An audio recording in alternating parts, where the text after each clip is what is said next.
Check, check, check. We're gonna talk about some photography.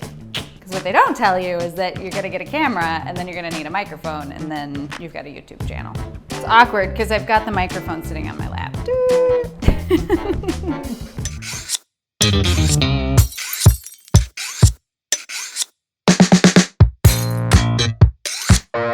What's shakin' bacon? I'm Joni Simon. Welcome to my studio, and this is the Bite Shot, where I'm gonna show you how to improve your food photography one shot and one bite at a time. So this video is a part of a series of 5 videos that are all foundational to photography. So really any photography channel you might be able to pick these things up on, but I just wanted to make sure we were all on the same playing field because I'm gonna start throwing out some crazy terms like aperture and ISO and shutter speed, and you're not gonna know what the heck I'm talking about.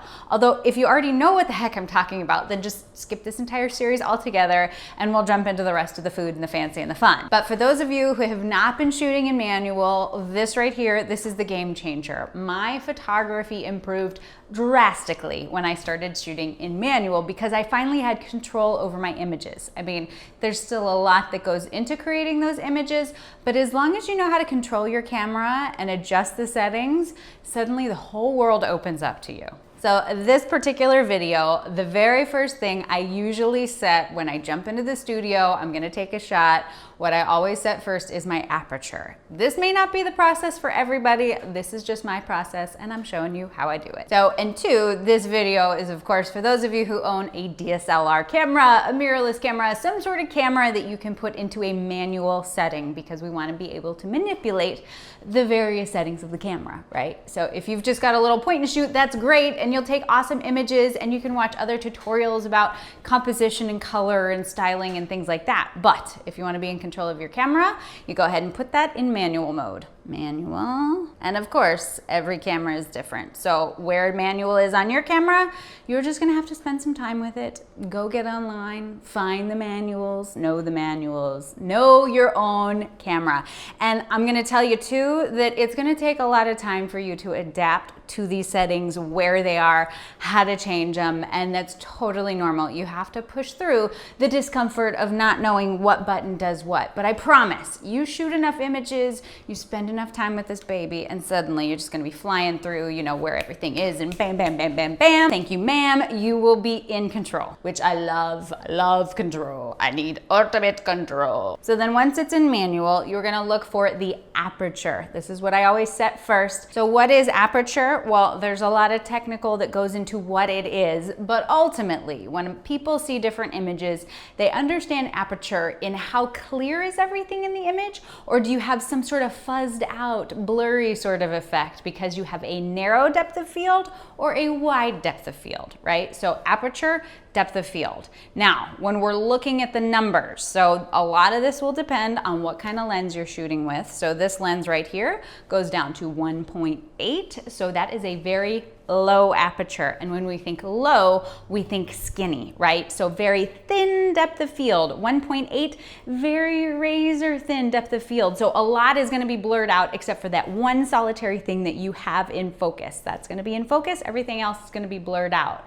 A lot of people like that style. That's definitely a way to shoot photos, accentuate one particular item in that image. But ultimately you just have to remember, skinny depth of field, low numbers, wide depth of field, big numbers. So if we're looking at an 11, a 15, an 18, that is a very wide depth of field. And there's definitely a time and place for that as well. Again, depending on your style and what kind of images you're shooting. So if you are on your camera, highly encourage you to play with it right now. Go ahead and set it in manual mode and start messing around with that depth of field, low versus high. Now, there is one thing also though to keep in mind when you are manipulating the aperture, is that the lower, which the skinnier, right? The skinnier depth of field, those lower numbers are also allowing more light into the camera, so you are getting a brighter exposure with those lower numbers. So at a 1.8, you're letting a whole lot of light in. At a 16,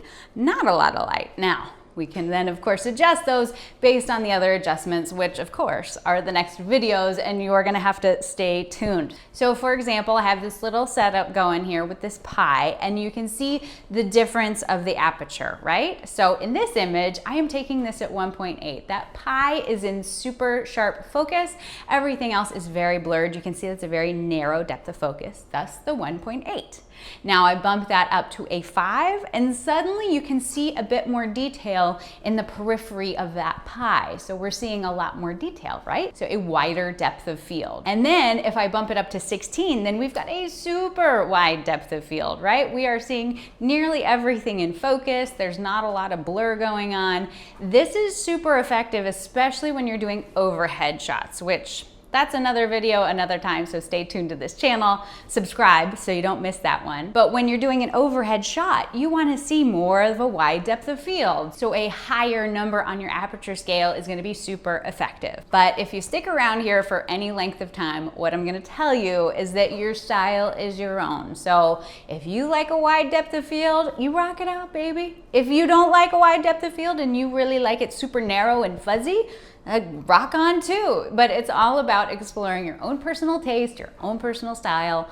What kind of pictures make you happy? That's really the name of the game, I swear. So hopefully now you really understand the idea of aperture, depth of field, how to manipulate that. Definitely find it on your camera, understand where it is. But you may be looking at your images now and saying, Joni, these suck, like they're super dark or they're super weird or whatever. Yes, that we've got other things to discuss. So stick around because we have more, of course, in this foundation series. I cannot wait to teach you the very next thing, which I usually set next, and that is my shutter speed. So that is a part of the Holy Trinity, and you gotta stay tuned. Hit that subscribe button so you know exactly when that next video comes out, and roll on to the next one. So I hope you enjoyed this video. If you found it at all helpful and you wanna share it with people, please do.